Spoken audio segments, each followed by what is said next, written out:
इस विद्या की नगरी, विद्वान लोगों का स्थान पुणे में, यूं तो मैं यहाँ पर दूसरी बार आया हूँ। पहली बार मैं 92 में आया था। मैं संत ज्ञानेश्वर की पवित्र पुण्य भूमि में आलंदी में गया था, तब यहाँ आना हुआ था। उसके बाद सब लोगों की बहुत इच्छा थी, जो पतंजलि योग पीठ, पतंजलि योग परिवार से जुड़े हुए हमारे लाखों लाखों कार्यकर्ताओं की भी इच्छा रही, पर ऐसा संयोग नहीं बना। पर मैं आज यहाँ बहुत आग्रह से, बड़े प्यार से आमंत्रित करने के लिए परम पूज्य मुनि श्री मणिभद्र जी महाराज, जो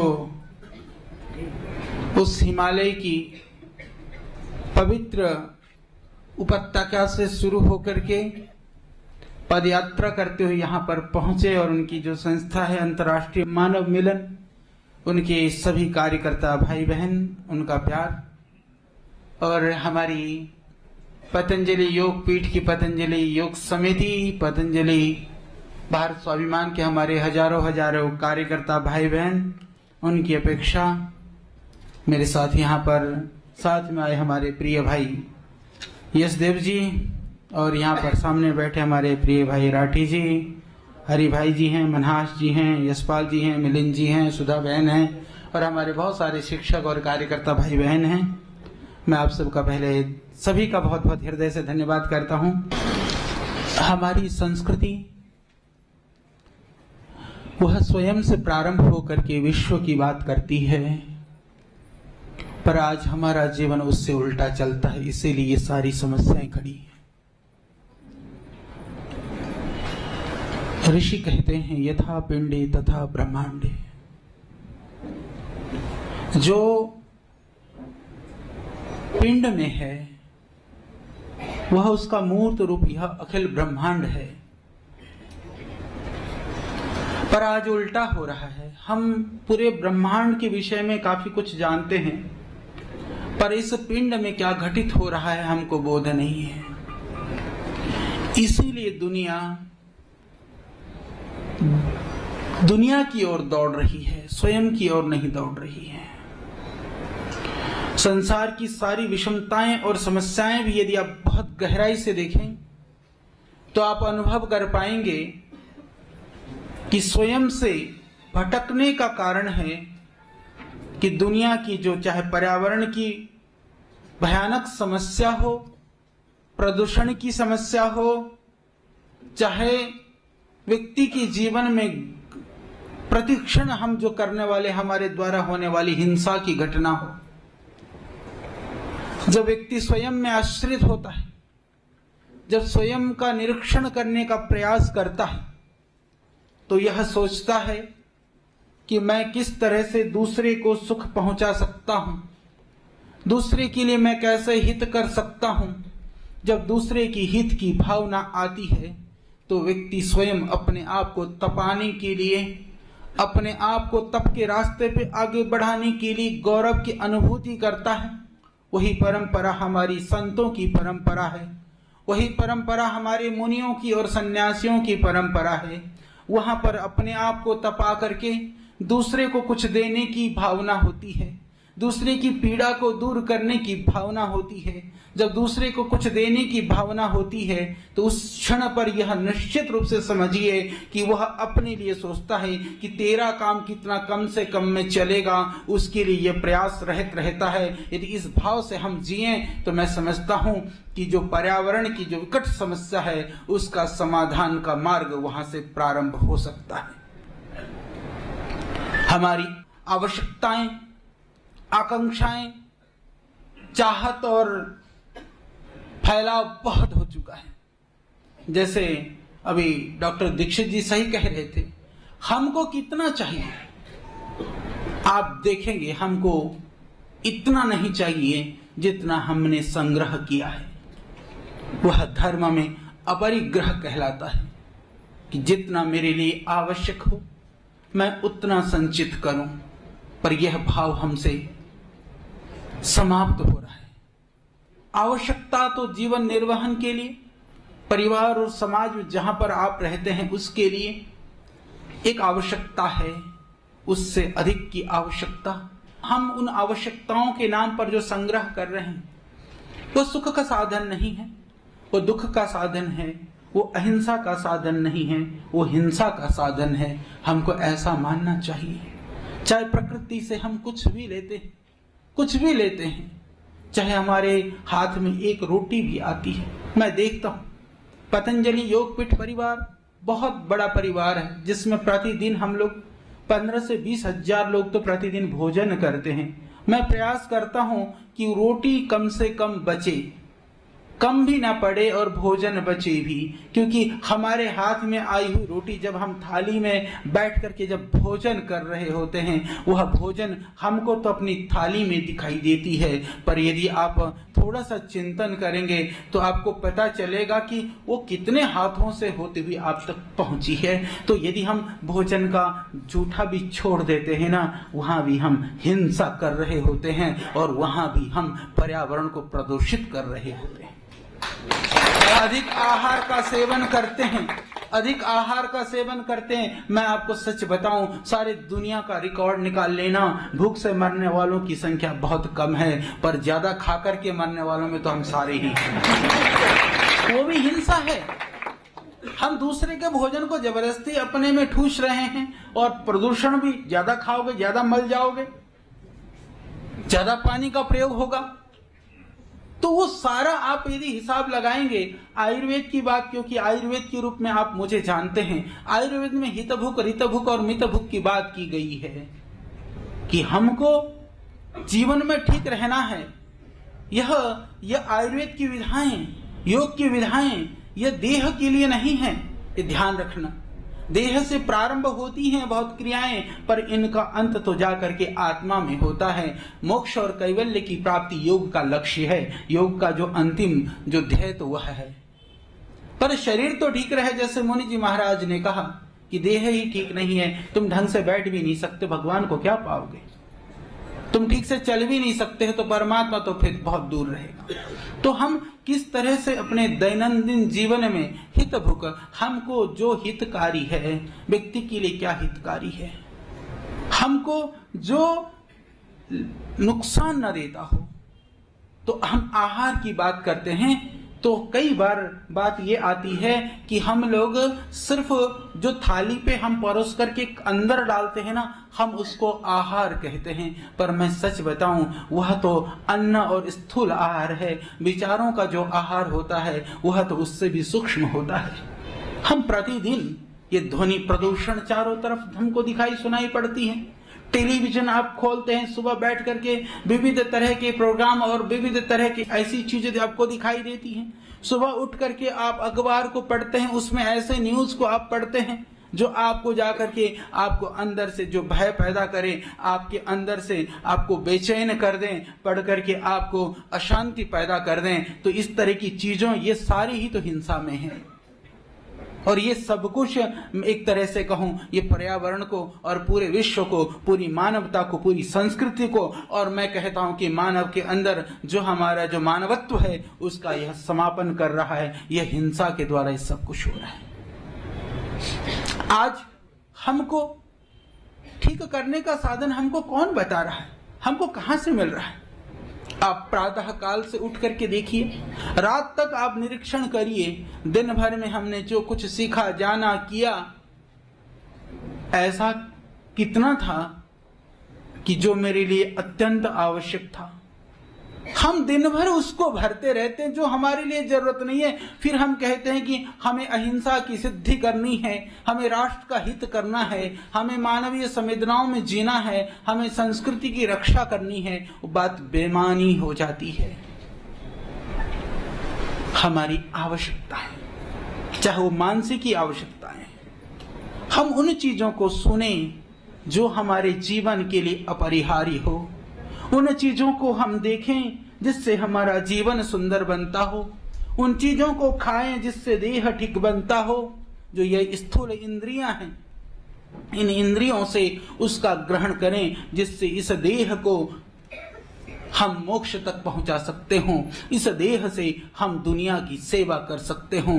ऐसा कोई कार्य की ओर हमको प्रवृत्त नहीं होना चाहिए, जिससे कि हम अपने देह और इंद्रियों की लालसा में कहीं उसी में ही आसक्त होकर के कहीं वहीं पर ही हम भटकते रह जाएं। तो जितने भी भटकाने के साधन हैं वो हिंसा के अंतर्गत आते हैं। जितना भी भटकाने के साधन है, जैसे गाड़ी की बात हो रही है, टीवी की बात हो रही है, विविध संसाधनों की बात हो रही है, दुनिया के जो कुछ भी है आप देख लेना, वो सब कुछ यह पर्यावरण के प्रदूषित और पूरी धरती को प्रदूषण करने के अंतर्गत आता है।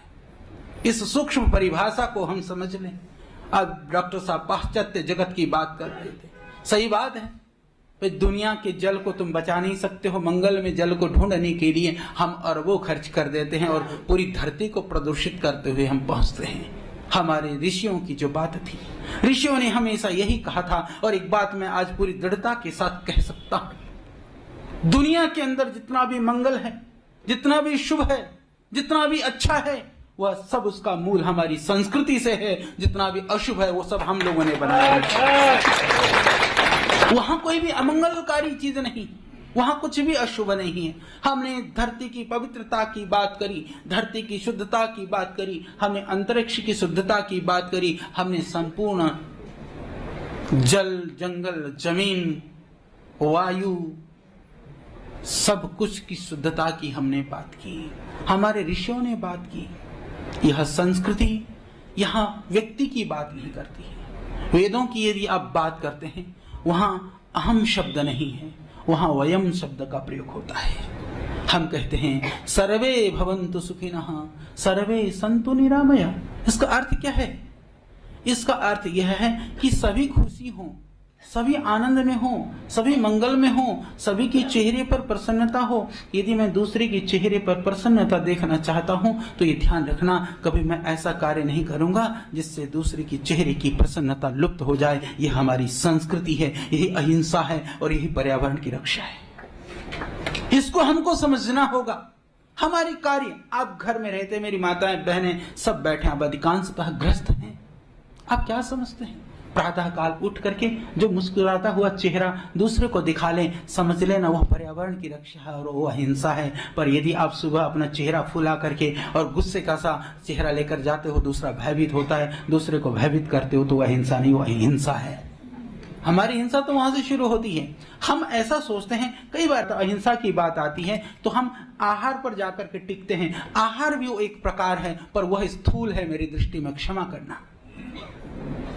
उससे पहले मन से, वाणी से, उसके बाद आहार से। मनसा वाचा कर्मणा, कर्म में तो वह आहार और लड़ाई झगड़े आएंगे, पर मन का क्या होगा? हम कितना हिंसा करते हैं सुबह से लेकर के रात्रि पर्यंत। जितने भी कार्य के अंदर जो व्यापारी हैं, व्यापार करते समय वहां पर नियम है, शास्त्रों में सब जगह नियम है, सभी धर्मों में नियम है। आपको एक निश्चित लाभांश लेना चाहिए आपको परिश्रम करके, पर उस लाभांश के अतिरिक्त जो हम प्रयास करते हैं वह भी तो हिंसा है।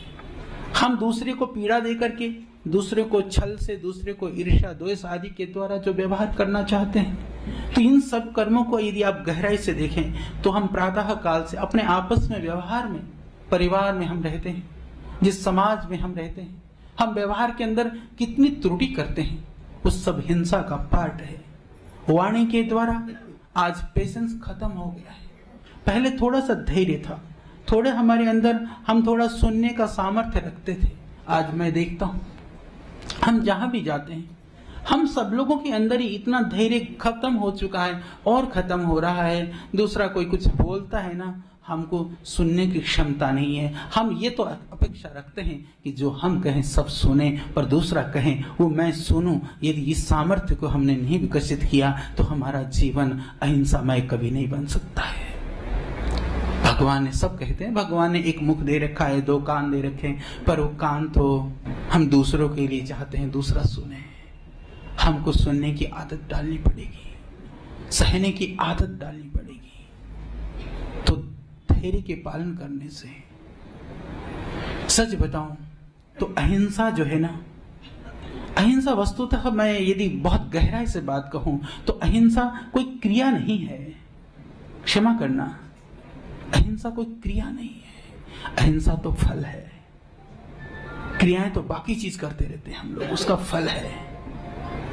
तो वो अहिंसा तो न परिणाम है, वो क्रिया नहीं है। हम क्रिया को अहिंसा मानते हैं। मेरे मन में आया, मैंने एक बकरे को मैं ले आया, मैंने काटा, तो इसका मतलब क्या हुआ? वो परिणाम हुआ। मन में आना, वह हिंसा तो वहां से प्रारंभ हो जाता है। मैंने दूसरे के लिए अहित सोचा, किया तो पता नहीं कब करेंगे, पर जिस दिन आपके मन में आ गया तो समझ लेना वह वहां पर हिंसा है। हिंसा का भाव जागृत हो गया। अहिंसा तो वह है जहां उस तरफ जाने की वृत्ति को रोकने वाली जो स्थिति है, वहां से यह अहिंसा का भाव को हमको जागृत करना होगा। तो हम सभी लोग उस भाव में जिए। आप देखेंगे जीवन में, दुनिया में संसाधनों से सुख होता तो संसार के अंदर जिसके पास सबसे अधिक संसाधन है वह सबसे अधिक सुखी नजर आता। ऐसा दुनिया में देखने में नहीं आता है। इसका अर्थ यह है कि संसाधनों से नहीं, कहीं ना कहीं मैंने देखा है बहुत सारे ऐसे अधिकारी हैं, बहुत ईमानदार हैं, रिटायर्ड हो गए, कहते हैं गुरुजी हमारा तो एक भी घर नहीं बना, पर हम बहुत आनंद में हैं। पर हमने देखा जिनके पास कई कई संसाधन हैं, पर वो दुनिया को दिखाई देती है चीजें, उनको उसका सुख नहीं मिल सकता। आप गाड़ी में बैठे हैं, बढ़िया सी गाड़ी है, पर बेचैन हैं आप। समझ लेना कि जो उसकी जो पैदा जहां से आपने की है ना, शायद वह साधन अच्छा नहीं था। साधन को ठीक करिए तो परिणाम ठीक होगा। तो आयुर्वेद का जो प्रारंभ है हितभुग, तो हमारा आहार वह अच्छा होना चाहिए। मितभुग, कि जो मेरे लिए जरूरी है, बहुत अच्छी चीज है, रसगुल्ला बहुत बढ़िया है, डायबिटीज है, मेरे लिए नहीं है, वह भी ध्यान रखना। बहुत स्वादिष्ट व्यंजन है, पकवान है, दस्त लगे पड़े हैं, वो तुम्हारे लिए नहीं है। हितकारी है, सुस्वादु है, पर मेरे के लिए हजम होने की क्षमता भी होना चाहिए। यह मितभुग के अंतर्गत आता है। तीसरी बहुत बड़ी बात की गई है, वह है ऋतभुग। ऋतभुग क्या है? ऋतभुग का अर्थ है कि जो भोजन तुम्हारी थाली में है ना, जहां से वह भोजन आया है वो रास्ता भी सही होना चाहिए। यह है अहिंसा की गहराई। यहां हम उतरे, इस गहराई से हम अपने जीवन को जिए। प्रयास करिए। सभी लोग ये तो प्रयास कर ही सकते हैं ना कि जो मेरे लिए अत्यंत आवश्यक है मैं उतने का प्रयोग कर रहा हूं। ठीक है, उसमें हमको कुछ, हम पर्यावरण को प्रदूषित भी करेंगे, कुछ हमसे हिंसा भी होगी, पर प्रयास तो करें, क्योंकि प्रयास करने से संभव है। बिना प्रयास के फिर तो हम भटक जाएंगे। तो आत्म केंद्रित होकर के हम दुनिया के विजेता बनने की सोचें। हम सोचते हैं दुनिया तो हमारे कदमों में रहे, हम कहाँ रहे, हम ये कभी नहीं सोचते हैं। हमको हमारे में स्थित होना है, स्वयं में स्थित होना है। इसके लिए योग है, इसके लिए जागृति है, इसके लिए साधना है, इसके लिए संयम है, इसके लिए सभी धर्मों के अंदर जितने भी धर्माचार्य बैठे हुए हैं, ये जो उदात्तता है, ये हमारी सनातन परंपरा वो हमेशा से चली आ रही हुई चीज है। इसको हम समझ लें, ये समझना बहुत जरूरी है। हम लोग, हमारे ऋषियों ने, तो मैं आपको कहूं, मैं कभी कभी सोचता हूं, हम ये बात तो जानते हैं, ठीक है, कि सर्वे भवन्तु सुखिनः। इससे आगे भी ऋषियों ने एक बात कही है, बहुत कम लोग उसकी चर्चा करते हैं। ऋषियों ने कहा, यन्ने अस्माकं सुचरितानि तानि तोयोपास्यानि नो उत्तराणि। हे मानव, हे मनुष्य, हे मेरे पुत्र पुत्रियों, तुमको हमारे कहीं आचरण व्यवहार में कहीं त्रुटि दिखाई दे, उसको दूर कर लेना, उसका अनुसरण मत कर लेना। यह भी कोई ऋषि आत्मा ही हमको कह सकती है। कितना बड़ा आदर्श था, कितना बड़ा उदात्त था, परंतु कभी कभी पीड़ा होती है धर्म के नाम पर, जब हम संप्रदाय के नाम पर विविध तरह के आपस की विद्वेष की भावना से, पूर्वाग्रह की भावना से अधर्म को भी धर्म बनाने का हम प्रयास करते हैं, गलत कार्यों को भी सिद्ध करने का प्रयास करते हैं, वह हमारा स्वरूप नहीं है। लोगों की भावनाओं या हमारे प्राणियों की रक्षा की बात हो, वनस्पतियों की रक्षा की बात हो, तो उसको हमारी दैनंदिन जीवन से जोड़ा, हमारे धर्म से जोड़ा, परंतु हमने उस धर्म को थोड़ी देर का साधन मान लिया है। उस जीवन का साधन बना लेंगे तो हमारा यह सारी धरती की समस्याओं का हम एक क्षण में दूर कर सकते हैं। मैं वनस्पति की बात करता हूँ। हिंदू धर्म के अंदर हम तुलसी को घर में रखते हैं और वैष्णव संप्रदाय में तुलसी की माला भी पहनते हैं। बहुत सारे लोग नहीं पहनते हैं, मैं भी नहीं पहनता हूँ तो माला, पर हम लोगों को कम से कम, हमको वो पहनने वाला भी शायद उस विज्ञान को नहीं जानता होगा, नहीं पहनने वाला तो जानता नहीं है। क्यों ऐसा था? क्योंकि ऋषियों ने कहा कि तुलसी में भगवान का वास है। अब मैं छोटी सी बात कहता हूँ, समझ में आता है कि पेड़ पौधे में वैसे तो ईश्वर सर्वत्र है, सब जगह परमात्मा, वो कणु अणु से लेकर परमाणु तक उसकी सत्ता है, परंतु वह तुलसी में कैसे हो सकता है? पर यदि आज इस बात को मॉडर्न साइंस के हिसाब से हम सोचें तो हमको बात समझ में आ जाएगी। तुलसी एक ऐसा पौधा है जो 24 घंटा ऑक्सीजन छोड़ता है। ऑक्सीजन से हमको जीवन मिलता है और जो जीवन देता है वो भगवान ही हो सकता है, दूसरा और कुछ नहीं हो सकता। हमने भगवान मान करके हमने पूजा तो शुरू कर दी, पर वो भगवान मानने का वो फल हमको नहीं मिलेगा। आप सोचेंगे पूजा का तात्पर्य यहाँ पर उसकी रक्षा है, संरक्षण है, संवर्धन है। पूजा के बहुत सारे अर्थ होते हैं। पूजा का अर्थ सिर्फ थाली लेकर के, आरती लेकर के हम घुमा देते हैं, हम उसको पूजा समझते हैं, वो पूजा नहीं है। यथा योग्य व्यवहार भी पूजा है। तो हमने उस पौधे को, यदि हमने उसका संरक्षण किया, संवर्धन किया, मैं आपको एक बात बताना चाहता हूँ, साइंटिफिकली ये प्रूफ हो गया है कि यदि तुलसी के पौधे बहुत घर में लगे हुए हैं, विविध तरह के बैक्टीरिया और वायरल की प्रॉब्लम से हम बच सकते हैं, परिवार बच सकता है। क्या ये कम बड़ी उपलब्धि है क्या? हमको यह समझना होगा। हम उस वैज्ञानिक, फिर हिंदुओं की तुलसी और क्रिश्चियनों की और मुस्लिम्स की और बाकी की तुलसी एक ही रह जाएगी, क्योंकि हम उस विज्ञान में जी रहे होंगे। हमारे बिशप साहब बैठे हैं, फादर, ये भी जाकर कहेंगे तुलसी लगाओ, लोग कहेंगे क्या हिंदू हो गए हो क्या? जाकर के बोले नहीं, ये विविध तरह के बैक्टीरिया और वायरल को दूर करने के लिए लाभकारी है। तो चर्च में भी तुलसी लगेंगे ना, कोई हिंदुओं का पौधा थोड़ी नहीं होगा। हमको इस स्वरूप में जाना पड़ेगा। धर्म को एक बाह्य जो लेयर है ना, जो आडंबर है, उससे थोड़ी गहराई में हमको उतरना पड़ेगा। उस गहराई में जब उतर करके आप देखने का प्रयास करेंगे तो बहुत कुछ एक सा ही दिखाई देगा, वहां भेद नहीं दिखाई देगा। उस गहराई में हमको उतरना पड़ेगा। और तुलसी के लिए मैं आपको बताऊं, वह वैष्णव परंपरा में जैसे तुलसी दल को भोजन में जल में डालते हैं, मैं आपको बताना चाहता हूं, एक तुलसी के पत्र के अंदर ही इतना सामर्थ्य है कि उसके अंदर जो भोजन में या पानी में जो बैक्टीरिया है, बहुत तरह के जो विषाणु और जीवाणु है, उसको खत्म करने का सामर्थ्य है उसके अंदर। वह साइंस है। और आजकल घर घर में लड़ाई झगड़े और विविध तरह की प्रॉब्लम्स और कई तरह के लोग ढोंग पाखंड आडंबरों में, कोई कहीं वास्तु, कहीं कोई ग्रह, पता नहीं क्या क्या चीजों में लगे रहते हैं। मैं आपको बता देना चाहता हूं, अभी साइंटिफिकली ये प्रूफ हो गया है, सिर्फ तुलसी के लिए नहीं, जो पौधे ऑक्सीजन ज्यादा छोड़ते हैं, उनके घरों के आसपास होने से जो हमारे स्वभाव का चिड़चिड़ापन है वो भी खत्म हो जाता है। तो चिड़चिड़ापन खत्म हो गया तो झगड़ा ही खत्म हो गया। ऐसे पौधों को घर के आसपास रखने से हमारा जो आपस का मन मुटाव होता है वो खत्म हो जाता है। तो चीजें तो सब कुछ ठीक हो सकती हैं। हमको प्रकृति के पास जाना होगा, प्रकृति के रहस्यों को हमको समझना होगा। भगवान ने जो विविधता दी हुई है उसकी, उनके वैज्ञानिकता को हमको समझना होगा।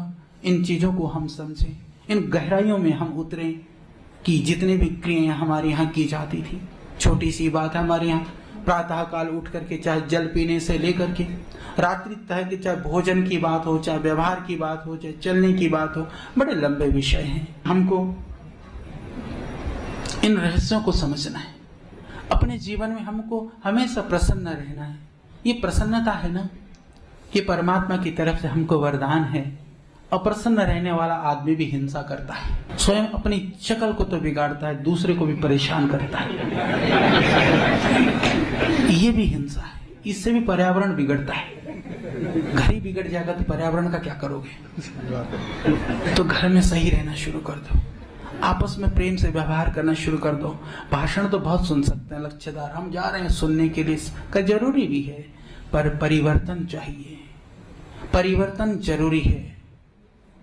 तो हम प्रातः से उठ करके रात्रि पर्यंत आप ये सोचिए, जो कुछ भी मैं करूं वह सबको सुख देने वाला हो, प्रसन्नता देने वाला हो।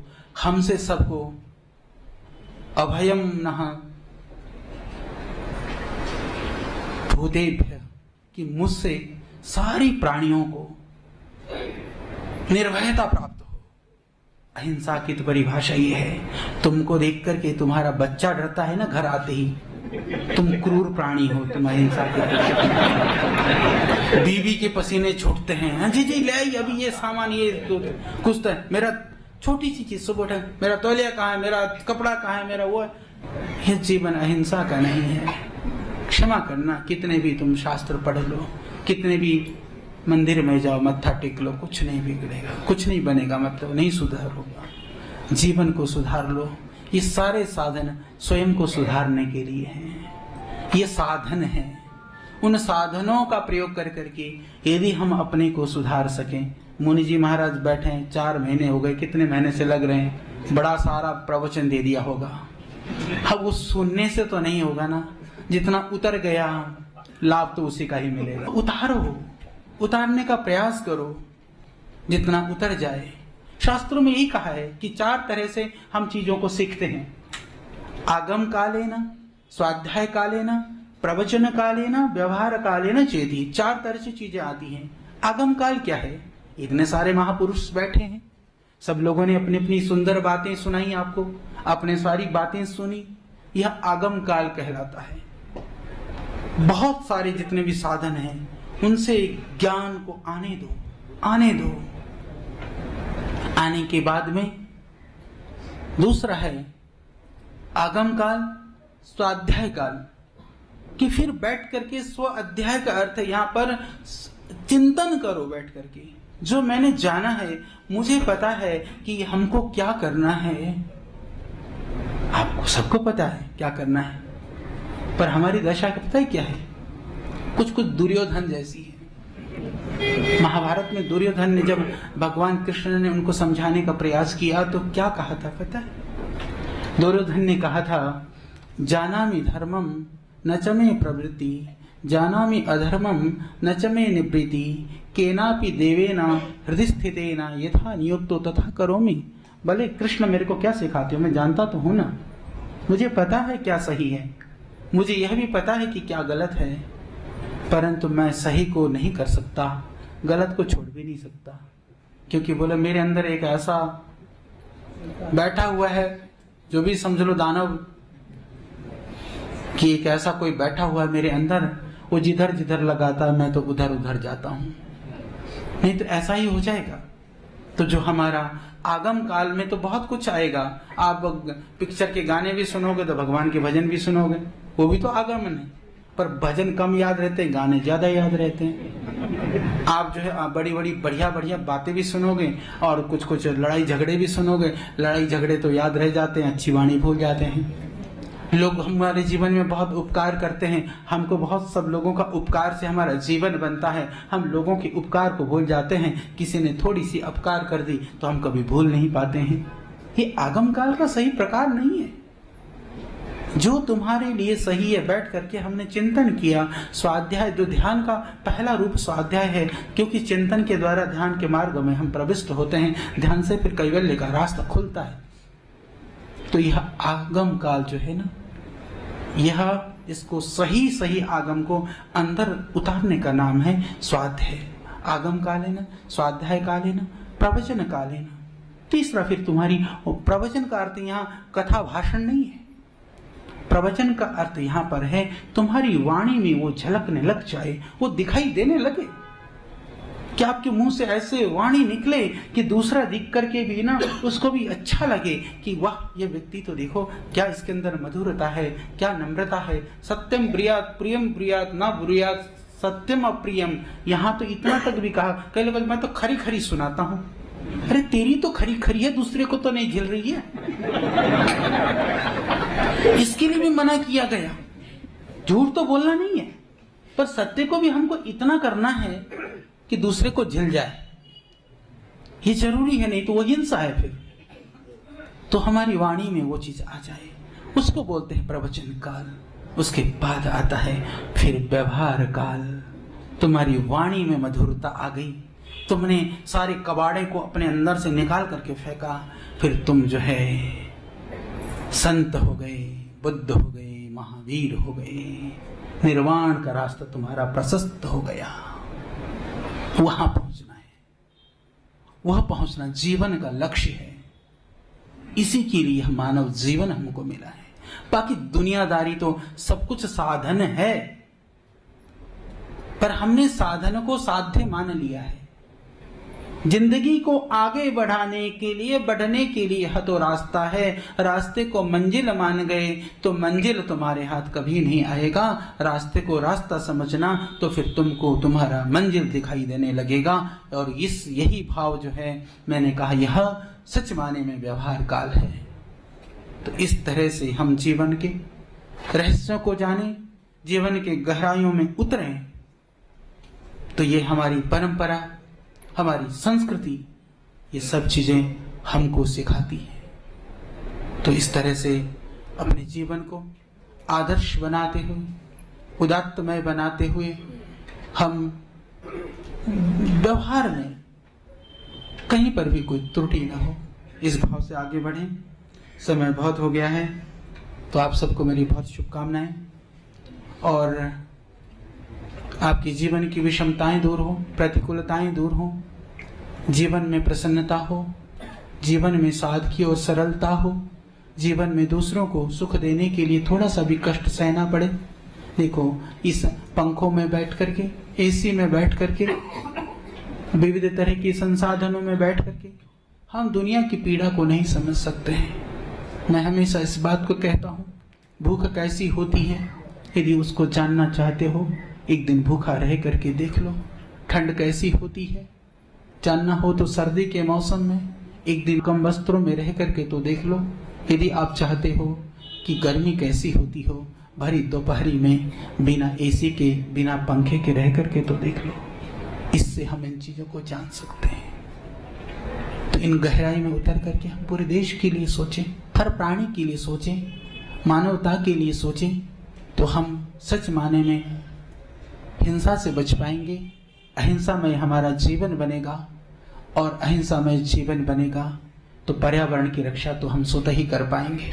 उसके लिए अलग से कुछ करने की आवश्यकता नहीं है। जो हमारा जीवन हिंसा में जीवन है, वही पर्यावरण का सत्यानाश किया हुआ है। तो मेरे अंदर का जो राक्षस है वो खत्म हो जाए, मेरे अंदर का दानव खत्म हो जाए, मेरे अंदर का देवत्व जागृत हो जाए, तो यह पर्यावरण स्वतः ही ठीक हो जाएगा। पर्यावरण नहीं, परिवार से लेकर के, घर से लेकर के सब कुछ ठीक हो जाएगा। तो हमारा व्यवहार भी सुंदर होगा, यह घर भी सुंदर होगा, समाज भी सुंदर होगा, शहर भी सुंदर होगा, प्रांत भी सुंदर होगा, और देश भी सुंदर होगा, पूरा विश्व सुंदर हो जाएगा। फिर हम कह सकेंगे वसुधैव कुटुंबकम, यह पूरी दुनिया मेरा घर है, इसको अच्छा रखना वह मेरा दायित्व है। पहले घर अपने को संभालो तो दुनिया अपने आप संभल जाएगी, अपने को सुधारो तो हम पूरी दुनिया को सुधार सकेंगे। इन्हीं भावनाओं के साथ आप सबका बहुत बहुत धन्यवाद, आप सबको बहुत बहुत प्रणाम। और